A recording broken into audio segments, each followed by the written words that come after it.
Hey, what's going on, guys? So, what we're looking at here are all the compatible controllers with the Wii U console by Nintendo. So, we have the Wii U gamepad, we have the Wii U Pro controller, we have the Wii remote and nunchuck, we have the Wii Pro controller, we have the Wii Classic controller, we have the Wii Wheel with the Wii remote, and we have the GameCube controllers, the Waybird, and the regular wired controllers, which will also be compatible with the Wii U in an attachment later this year to be released for Smash Brothers and maybe other GameCube games. So the question I have is, will the next Nintendo console be able to provide just one controller? Because I like all these controllers, don't get me wrong. Each one of them has some great uses to them.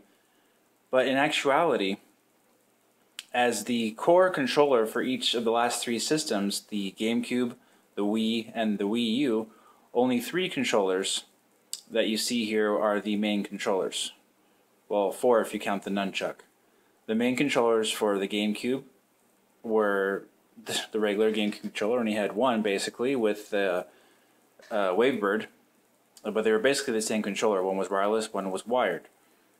And the Wii came with a Wii remote for Wii Sports. And I think it came with a nunchuck, I believe. Just one, I think. The Wii U comes with its main controller, which is the gamepad, of course.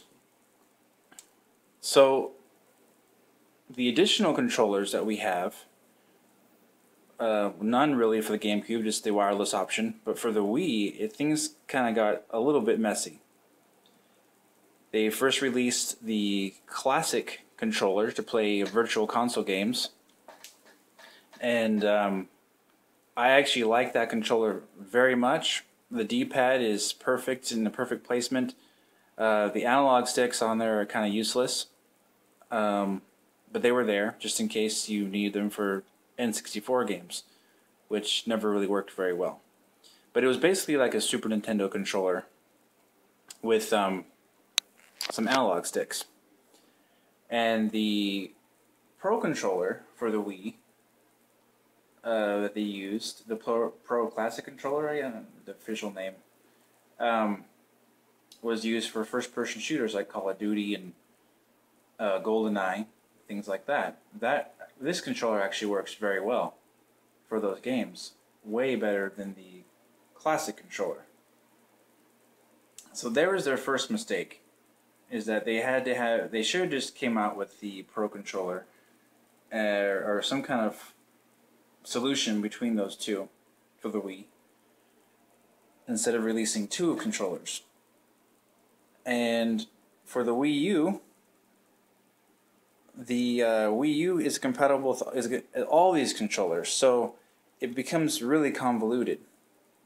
Now, a lot of people prefer the classic or the Wii U Pro controller. This is probably one of the best controllers Nintendo's come out with.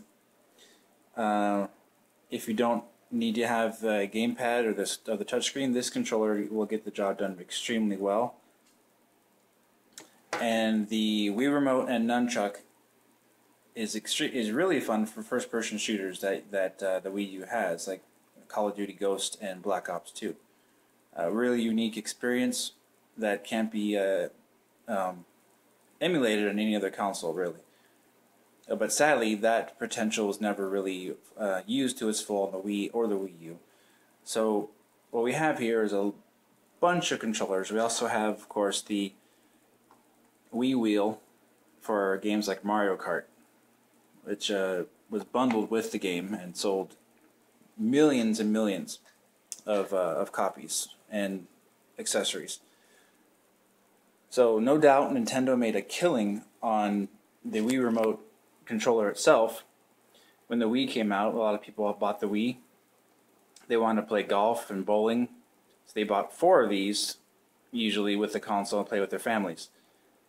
Nintendo was charging, I believe, $40 a pop when this first came out, and they were making so much money. So of course that was a good decision to make. So with all these controllers, all the money spent, what this leads to is you being able to play on the Wii U all your old games all the way back to the NES system.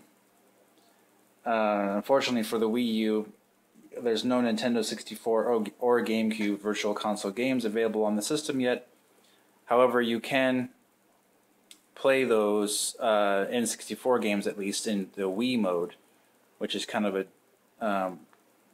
a cheap option there. You would hope that they could make it a little easier to access, but that's what you got. And there's no GameCube Virtual Console as of yet.